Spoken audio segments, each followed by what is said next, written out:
श्री शिवाय नमस्तुभ्यम। हे भगवान शिव, हे जगत पिता, हे परमात्मा, सावन की आपकी इस वीडियो को जो भी सच्चे दिल से लाइक करें उसकी जन्म जन्मांतर की गरीबी को दूर कर देना, उसके दुख, दर्द, राहु दोष, पितृदोष, यहाँ तक कि काल सर्प दोष भी दूर कर देना। बम बम भोले, हर हर महादेव। यदि आपकी संतान से कोई भूल हो जाए तो हमें माफ करना, हम सब आपकी ही संतान है। लाइक जरूर करें। दोस्तों, इस बार 2024 में कितने सावन सोमवार पड़ रहे हैं? कोई कह रहा है 4 सावन सोमवार पड़ रहे हैं, कोई कह रहा है 6 सावन सोमवार पड़ेंगे। किसकी माने और किसकी नहीं? आज हम सारी गलतफहमी, सारी असामंजस्य की स्थिति दूर कर देंगे और व्रत में क्या खाएं क्या नहीं, जानिए सब कुछ।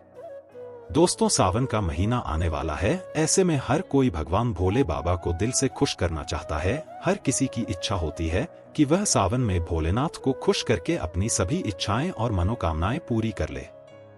पर कई बार आप लोग ऐसी गलतियां कर देते हैं या कर बैठते हैं जिससे शिव क्रोधित हो जाते हैं। और यह बात तो आप जानते हैं कि भोलेनाथ यदि भोले हैं तो उनका क्रोध भी अत्यंत विनाशकारी होता है। भोले बाबा यदि भोले हैं, प्यारे हैं, तो उनका क्रोध भी अत्यंत विनाशी है। दोस्तों, इसलिए अगर आपने या आपके घर में किसी ने व्रत रखा है या आप सावन को पूरे विधि विधान से पूरा करना चाहते हैं तो आज के इस वीडियो में जो बातें बताई गई है उनको ध्यान पूर्वक सुनकर समझ ले।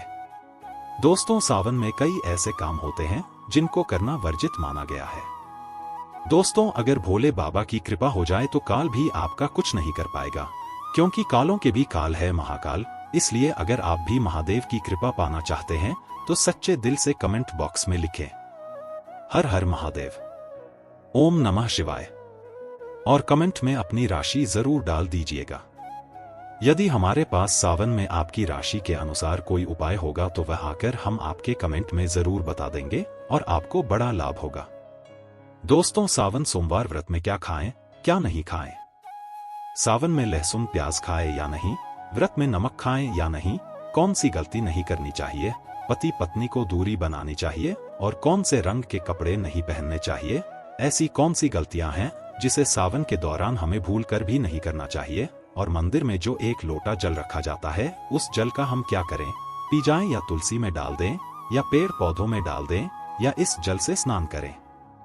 साथ ही सावन के इस पवित्र महीने में कितने सोमवार पड़ रहे हैं और सावन की समाप्ति कब है, आइए जानते हैं सब कुछ इस वीडियो में। दोस्तों, सावन का महीना कोई मामूली महीना नहीं होता है। यह महीना साक्षात एक ऐसे प्रेम की सौगात लेकर आता है जिसका कि भक्तों को बड़ी बेसब्री से इंतजार रहता है। सावन का महीना इतना पवित्र होता है जिसका आप अंदाजा भी नहीं लगा सकते हैं। सावन जब गरजते हैं तब धरती माता का शुभ अत्यंत मंगलकारी विशेष स्नान होता है। सावन में प्रकृति स्नान करती है और जगमग में हो जाए नई फसल का आगमन होता है, हरियाली की उत्पत्ति होती है, किसान के चेहरे पर प्रकृति अपनी छाप छोड़ जाती है। सावन का त्योहार भारत में तो मनाया जाता है, लेकिन क्या आप जानते हैं विदेशों में भी सावन का पवित्र महीना बड़े जोरों शोरों के साथ और खुशी के साथ मनाया जाता है। नासा वैज्ञानिक मानते हैं सावन में प्रकृति आपस में बातें करती है और वातावरण सुगम हो जाता है, हरियाली की उत्पत्ति होती है और नए नए बीज उगते हैं। इस मौसम में हरियाली साक्षात महादेव का स्वागत करती है और महाद्वीप से बातें करती है। आपको बता दें, शास्त्रों में सावन सोमवार का व्रत जो भी महिला या पुरुष करते हैं तो वह व्यक्ति भगवान भोलेनाथ का सर्वाधिक प्रिय हो जाता है। ऐसे व्यक्ति को भगवान भोले बाबा अपनी शरण में ले लेते हैं। धर्म शास्त्रों के अनुसार सावन में जो आसमान से जल बरसता है वह भगवान शिव की जटा से और श्री हरि के चरणों से होकर ही धरती पर गिरता है। सावन में बच्चे बड़े सभी को स्नान करना चाहिए। साक्षात भगवान शिव और श्री हरि का आशीर्वाद बरसता है। सावन में स्नान करने वाले छोटे छोटे शिशु, छोटे बालक, बच्चे, बूढ़े, बुजुर्ग, महिलाएं जब स्नान करते हैं तो इससे वह बीमारी से मुक्त हो जाते हैं। तो साक्षात सावन में स्नान नहीं करते, बारिश में स्नान नहीं करते, वह पापी कहलाते हैं। इसीलिए पाप से बचने के लिए सावन में स्नान, बरसात में स्नान अवश्य करना चाहिए। बच्चे महीने के हैं, दिनों के हैं तो उन्हें बरसात की थोड़ी सी बूंद मस्तक पर जरूर डलवाना चाहिए। बरसात की एक बूंद भी अमृत तुल्य। जो बरसात में स्नान नहीं करते उसको सौंपा लग जाते हैं। दोस्तों, जो लोग लड्डू गोपाल की सेवा करते हैं तो लड्डू गोपाल हमारे सदस्य की तरह होते हैं, हमारे बड़े अपने होते हैं, हमारे घर के राजा होते हैं, किंग ऑफ द वर्ल्ड होते हैं। तो ऐसे में भगवान श्री कृष्ण को या लड्डू गोपाल को बरसात में स्नान अवश्य करना चाहिए। सावन की पहली बरसात में लड्डू गोपाल को स्नान जरूर कराएं। उन्हें चांदी की थाली में या पीतल की थाली में या माटी की थाली में रखकर स्नान अवश्य कराना चाहिए। सावन की पहली बरसात लड्डू गोपाल को अत्यंत प्रिय है। लड्डू गोपाल की विशेष कृपा पाने के लिए सावन के पहले ही दिन लड्डू गोपाल को स्नान अवश्य कराना चाहिए। इससे साक्षात लड्डू गोपाल की पूरे परिवार पर कृपा बरसती है। लड्डू गोपाल बहुत प्रसन्न होते हैं, अत्यंत खुशी से झूम उठते हैं, नृत्य करते हैं, सावन में प्रसन्न रहते हैं। दोस्त, तो सावन में कार्बन यात्रा का क्या कहना? शास्त्रों के अनुसार माना जाता है कि सबसे पहली कावड़ यात्रा भगवान परशुराम ने भगवान शिव को समर्पित अपने कांधे पर उठाई थी और तभी से भगवान शिव को प्रसन्न करने के लिए का यात्रा की जाती है।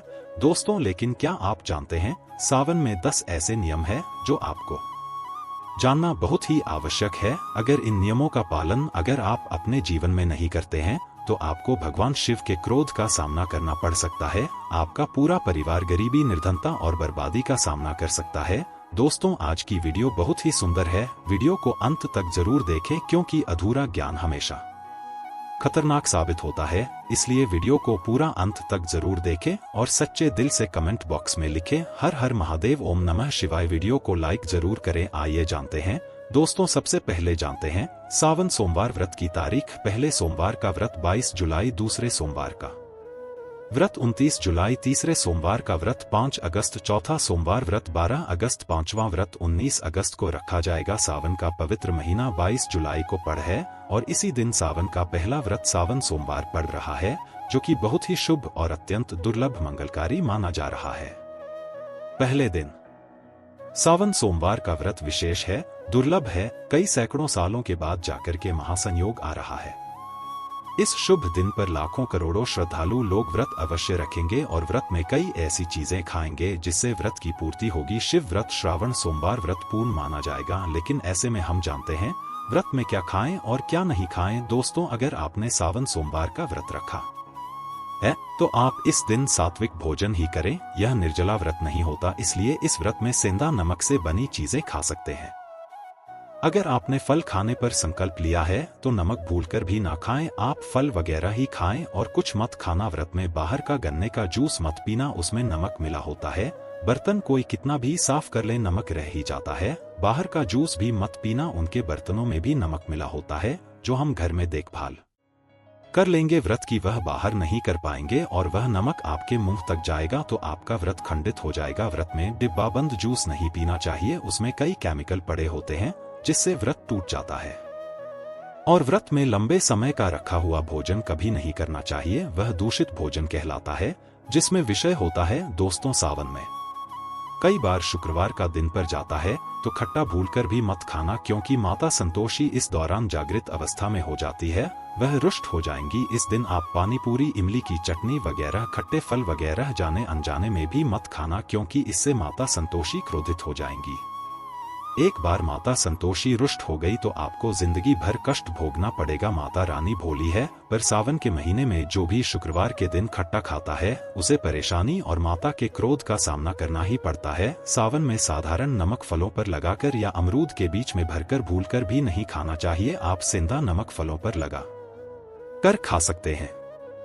सावन के व्रत में चाय पी सकते हैं, लेकिन चाय में नमक मत डालना, इससे हड्डियां गल जाती है। सावन के व्रत में दूध नहीं पीना चाहिए, इससे भगवान शिव क्रोधित हो जाते हैं। सावन में हल्दी मिलाकर दूध पीने से भयंकर श्राप लगता है। सावन में बच्चों को दूध पी लेना चाहिए, पर घर में बड़ों को दूध नहीं पीना चाहिए। यदि कोई बीमार है, किसी कारणवश यदि दूध की आवश्यकता हो तो उसे पी लेना चाहिए। यदि सावन का व्रत अगर आपने मीठे पर रखा है तो आप मीठी मीठी बर्फी भोग लगाने के बाद खाइए। शिव को भोग लगाने के बाद खीर पराठा या दही पराठा खा सकते हैं। मीठी मिश्री खाएं या आटे का मीठा मीठा चीला बनाकर आप खा सकते हैं।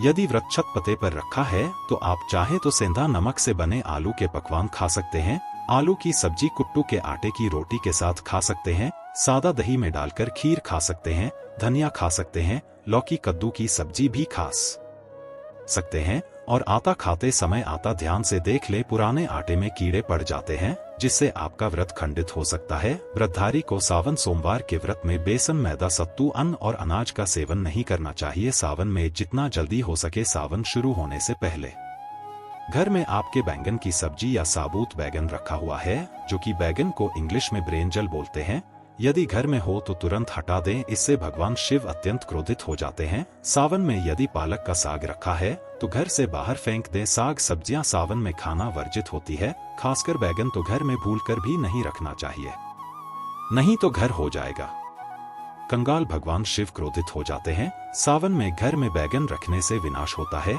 इसके अलावा अन्य किसी भी व्यक्ति को मांस, मदिरा, लहसुन, प्याज इत्यादि का भी सेवन नहीं करना चाहिए। वहीं व्रत रखने वाले व्यक्ति को धनिया पाउडर, मिर्च पाउडर, सादा नमक का सेवन भूलकर भी नहीं करना चाहिए। गरम मसाला या पैकेट पर सामग्री बिना पढ़े कोई भी डब्बा बंद पैकेट कुछ भी नहीं खाना चाहिए। 90% डब्बा बंद सामान में पैकेट में लहसुन, प्याज पड़ा होता है, आप उसकी इंग्रेडिएंट्स पढ़ सकते हैं।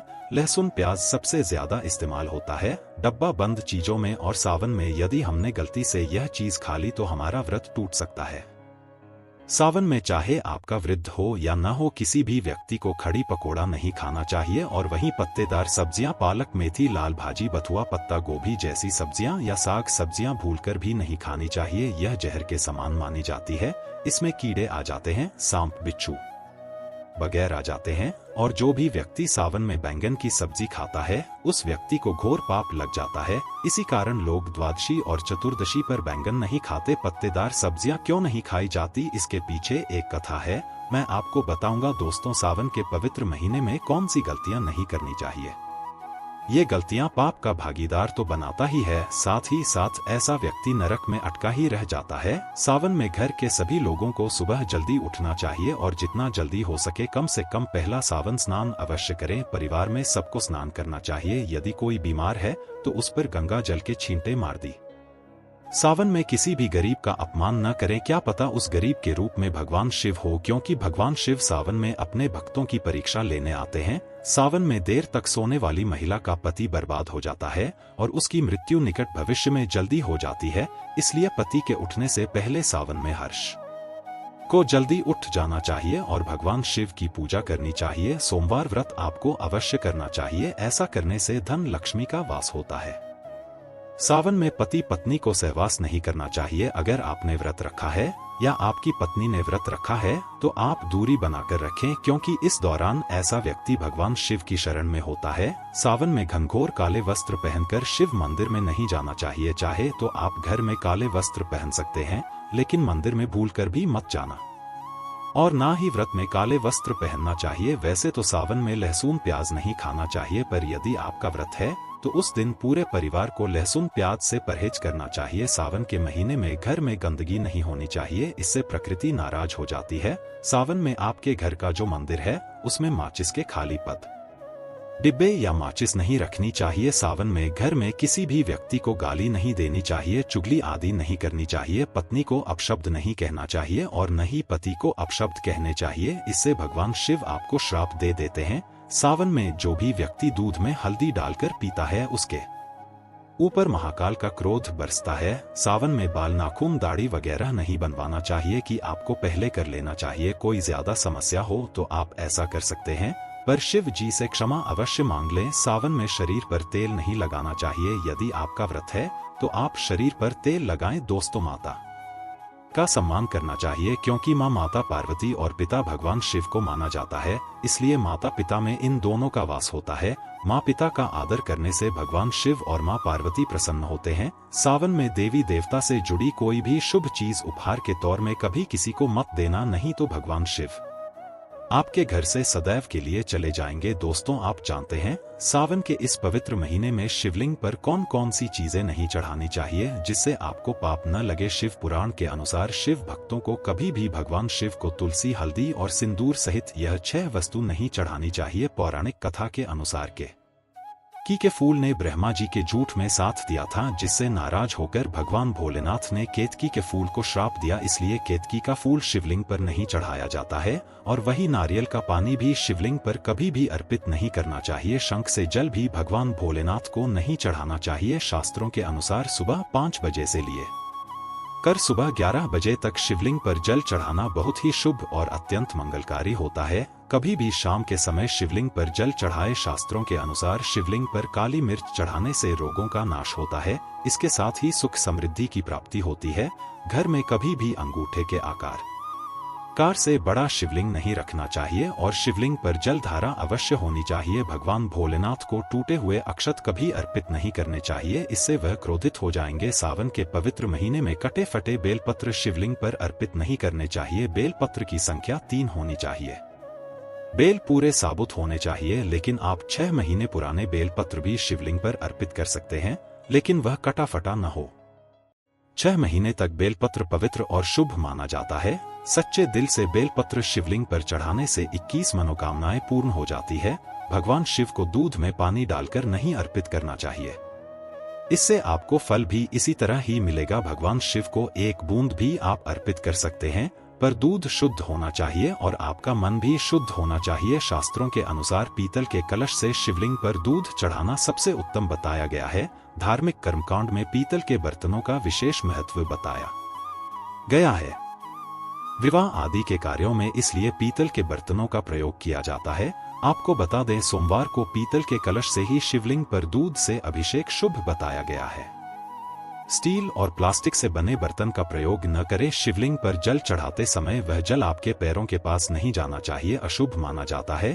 उसे लांघना भी नहीं चाहिए, उसे हम जलहरी कहते हैं। सावन में जल अपने घर का होना चाहिए। मंदिर से जल भरकर मंदिर में ही अर्पित नहीं करना चाहिए, इससे आपका भाग्य खराब हो सकता है। दोस्तों, सावन में यह चीज खा लेने से दुनिया की कोई भी ताकत आपको धनी होने से रोक नहीं पाएगी। मैं ईश्वर की सौगंध खाता हूँ, अगर आपने सावन में यह चीज खा ली तो आपको करोड़पति होते देर नहीं लगेगी, लेकिन सच्चे दिल से ही खाना है। आइए जानते हैं। सावन में शिव भक्तों को शिवलिंग पर चढ़ा हुआ प्रसाद के रूप में धतूरा जरूर खाना चाहिए। इसे आपको ज्यादा नहीं खाना है, बस अपनी जुबान पर हल्का सा टच करना है। ज्यादा खाएंगे तो आप बीमार पड़ जाएंगे, इसलिए बस टच कर लें। आप देखना, आपके अंदर सकारात्मकता का संचार होगा और आपको धनी होने से कोई नहीं रोक पाएगा। दूसरा है बेलफल। बेलफल प्रसाद के रूप में खाने से माता पार्वती के साथ साथ भगवान शिव की कृपा बरसेगी और समस्त 33 कोटि देवी देवता आपको धनवान बनाएंगे। बस ये चीज आपको खाना है और आप खुद देखना, आपको धनी होने से दुनिया की कोई भी ताकत रोक नहीं पाएगी। दोस्तों, आखिरी में अब हम जानते हैं, सावन में जो घर के मंदिर के अंदर जो 1 लोटा जल रखा जाता है, उसका क्या करें। मंदिर का लोटा कैसा हो, पीतल का हो, तांबे का हो, और मंदिर में जो 1 लोटा जल रखा होता है, उस जल का हम क्या करें। कुछ लोग करते हैं सावन में गलती और बाद में पछताते हैं। ऐसी गलती आप कभी मत करना, नहीं तो कंगाल हो जाओगे, बर्बाद हो जाओगे। मंदिर में 1 लोटा जल ऐसे कभी मत रखना, इससे भोले बाबा प्रसन्न हो जाते हैं। और अब आपका प्रश्न है कि क्या मंदिर में जो हम जल रखते हैं, क्या वो रखना जरूरी है, और अगर हम रखते हैं तो उस जल का क्या करें। देखिए, मंदिर में जल रखना बहुत आवश्यक है। जल एक ऐसी चीज होती है जिसमें सभी प्रकार की जो एनर्जी होती है, अब जब हो जाती है तो जो हम पूजा पाठ करते हैं, मंत्रों का जप करते हैं या वहां पर प्रार्थना करते हैं, जो भी हमारे अपने मन की कामना भी कहते हैं भगवान से, तो सभी चीजें उस जल में समाहित हो जाती है। इसीलिए पूजा करने से पहले घर के मंदिर में 1 लोटा जल रखा जाता है और उसके बाद दीपदान मतलब एक दीपक पर ज्वलित कर दिया जाता है। यह अग्नि और जल का एक तरह से बैलेंस भी हो जाता है और इसीलिए शास्त्रों के अनुसार घर के मंदिर में 1 लोटा जल भी हमेशा होना चाहिए और दीपक भी प्रज्वलित करना चाहिए। तो आप इस जल का करना क्या चाहिए। देखिए, जब हम चाल रखते हैं, सुबह की पूजा में रखते हैं, मतलब सुबह जो हम पूजा करते हैं, कालीन पूजा, उस समय जल रखा जाता है और वह जल हम अगले दिन उठते हैं, मतलब जब आप अगले दिन पूजा करने जाते हैं, दोस्तों, स्नान इत्यादि करने के बाद, तो आप उस जल को उठाते हैं। सबसे पहले तो उस जल का प्रयोग सुन लीजिए, आप अपने घर के सारे कमरों में मतलब पूरे घर में उस जल का छिड़काव करते हैं, तो इससे आपके घर का शुद्धिकरण हो जाता है, क्योंकि वह बहुत ही पॉजिटिव एनर्जी से भरा हुआ जल होता है। इससे कई बीमारी स्वतः ही दूर हो जाती है। उस जल का छिड़काव करने से किसी भी प्रकार की नकारात्मक ऊर्जा का प्रवेश आपके घर में नहीं होता। किसी भी प्रकार की परेशानी आपके घर में हो, अगर आप नियमित तौर पर उस जल का छिड़काव करें अपने घर में, तो निश्चित ही आप परेशानियों से मुक्ति पा जाते हैं। किसी के कर तंत्र मंत्र के प्रभाव से मुक्ति पा जाते हैं। दूसरा इसका उपाय आप कर सकते हैं, जैसे कि घर में कोई बीमार है तो आप इस जल को उस व्यक्ति को पीने के लिए दे सकते हैं, और यह जल इतना पावरफुल होता है कि इस जल को पीने से बड़ी बीमारियों से मतलब लंबी बीमारियों से भी धीरे धीरे राहत मिलने लग जाती है। कई बार होता है आप लोगों के प्रश्न आते हैं कि दवाई तो हम कर रहे हैं लेकिन दवाई हमें लगता ही नहीं है, दवाई का कोई प्रभाव देखने को नहीं मिलता। तो ऐसे में अगर दवाई के साथ साथ उस जल को पीने के लिए रोगी को दिया जाए यानी मेडिसिन इसी पानी से अगर खाई जाए तो बहुत अच्छी दवाइयां काम करने लग जाती है। और जैसे कि परिवार में अगर बहुत अधिक कलह क्लेश रहता है, हमेशा आपस में सामंजस्य बनता ही नहीं है, आपस में हर बात पर मतभेद होता है, तो परिवार के सभी सदस्य इस जल में से अगर थोड़ा थोड़ा पीते हैं तो धीरे धीरे विचारों में परिवर्तन आने लग जाता है, सकारात्मक विचार सभी के होने लग जाते हैं और आपस में समन्वय होने लग जाता है। घर से कलह क्लेश और मतभेद हमेशा के लिए समाप्त हो जाते हैं। और मंदिर में रखे हुए जल का अगला उपाय क्या है? देखिए, अगर आप कोई दुकान करते हैं, कोई व्यापारिक स्थल है आपका, तो प्रतिदिन इसी जल में से थोड़ा सा जल ले जाकर दुकान पर व्यापारिक स्थल पर छिड़काव कीजिए। इससे आपका दुकान आपका काम बहुत अच्छा चल आता है, मतलब किसी भी प्रकार की परेशानी आपके व्यापारिक स्थल पर नहीं आती है, क्योंकि जैसा मैंने आपको बताया यह जो जल होता है बहुत पावरफुल होता है, बहुत पॉजिटिव होता है। अब मंदिर में रखा एक लोटा जल पावरफुल और पॉजिटिव से भरा क्यों होता है? क्यों इसमें सकारात्मक ऊर्जा का भंडार होता है? आइए जानते हैं। देखिए, जल जो होता है अमृत हुआ, मीठे मीठे फल हुए, भोजन हुआ, अनाज हुआ, उससे भी बढ़कर माना जाता है। देवी देवता आपके दिए हुए इसी जल को ग्रहण करते हैं। मंदिर में एक लोटा जल रखना उतना ही जरूरी है जितना आप सुबह दोपहर शाम का भोजन करते हैं। जब हम भगवान की पूजा करते हैं और तांबे के पात्र में या पीतल के पात्र में एक लोटा जल जरूर रखते हैं। जल जो होता है सागर रूपी होता है और यही सागर आपकी नैया पार लगता है। मंदिर में एक लोटा जल रखने का कारण एक और यह होता है कि जो लोग भगवान को डेली भोजन नहीं करा सकते तो वह मंदिर में एक लोटा जल रखते हैं ताकि भगवान इसे ग्रहण करें, और यह जल रूपी प्रसाद इसके अगले दिन यह सुबह के समय आप प्रसाद समझकर ग्रहण करें। लेकिन याद रहे, मंदिर में रखा लोटा जल कभी भी तुलसी में अर्पित नहीं करना चाहिए। उसके लिए आप अलग से तांबे के पात्र से तुलसी में जल अर्पित कर सकते हैं, क्योंकि यह जल सभी देवी देवता ग्रहण करते हैं, तो इसीलिए तुलसी में डालना वर्जित है। लेकिन हाँ, अगर आपके घर में लड्डू गोपाल है, राधा कृष्ण है और आप एक लोटा जल उनके लिए अर्पित करते हैं, तो आप अगले दिन यानी सुबह के समय बहुत जल्द तुलसी में चढ़ा सकते हैं। मंदिर में जो एक लोटा जल रखा होता है उसके अगले यानी सुबह के समय आप इस जल से अपनी आंखें जरूर धोया करें। इससे आंखों में रोशनी बढ़ती है और आंखों में जितनी भी बीमारी आ जाती है वह दूर होती है। शास्त्रों के अनुसार जो लोग मंदिर में एक लोटा जल भरकर नहीं रखते तो उनके घर में अकाल पड़ जाता है, घर कंगाल हो जाता है, बर्बाद हो जाता है, परिवार में मुसीबतें आ जाती है और गरीबी का आगमन हो जाता है। आप चाहे तो एक लोटा जल में पुष्प आदि डालकर रख सकते हैं, बहुत ही शुभ माना जाता है। मंदिर में जो जल रखा जाता है उससे हम और क्या क्या कर सकते हैं, आइए जानते हैं। तो इस जल का छिड़काव करने से बहुत सारी परेशानियां स्वतः ही समाप्त हो जाती है। जैसे अगर आपके दुकान पर किसी की नजर लगी है, बहुत से लोगों के प्रश्न आते हैं कि हमारे काम को किसी ने बांध दिया है, मतलब किसी की बुरी नजर लग गई है कि पहले तो दुकान बहुत अच्छी चलती थी अब नहीं चल रही है। तो आप इस उपाय को कर सकते हैं, निश्चित ही बहुत जल्द ही आपको परेशानियों से मुक्ति मिल जाती है और दिन दुगनी रात चौगुनी आपके व्यापार में तरक्की होती है। और हाँ, मंदिर में रखे हुए जल को आप अपने घर की रसोई में खाना बनाने में पीने में भी प्रयोग कर सकते हैं, लेकिन खाना बनाने में प्रयोग तभी कीजिए जबकि आपके घर में बिल्कुल सात्विक भोजन बनता हो, मतलब लहसुन प्याज अगर आपके घर में बनता हो तो खाना बनाने में इस जल का प्रयोग नहीं किया जा सकता है। फिर आप इस जल को थोड़ा थोड़ा परिवार के सदस्य मिलकर ग्रहण कर सकते हैं और बचे हुए जल को आप अपने घर में पौधों में डाल सकते हैं। तो देखिए, ऐसा नहीं है कि मंदिर पर रखा हुआ जल बेकार होता है, किसी काम का नहीं होता है। बहुत सारे उपयोग इस जल के होते हैं। अगर हम सही तरीके से प्रयोग करें तो अपने जीवन की बहुत सारी परेशानियों का समाधान मात्र इस एक लोटा जल से हम कर सकते हैं। तो ध्यान रखें कि मंत्रों से अभिमंत्रित जल बहुत महत्वपूर्ण होता है, बहुत शक्तिशाली होता है और हमारे घर के मंदिर पर रखा हुआ जल देवताओं का आशीर्वाद होता है, क्योंकि पूरे समय वह देवताओं के पास होता है, देवी देवता वहां पर रहते हैं। तो उस जल में हर प्रकार की शक्ति समाहित होती है जो कि सरकार मग शक्तियां होती है और इस जल का प्रयोग अगर हम सही तरीके से करते हैं, मतलब उसको पीने में करते हैं, खाना बनाने में करते हैं, घर में जल का छिड़काव करने में करते हैं, तो इससे हमारी समस्याओं का समाधान होता है। और अगर कोई भी कार्य नियमित तौर पर मतलब प्रतिदिन किया जाता है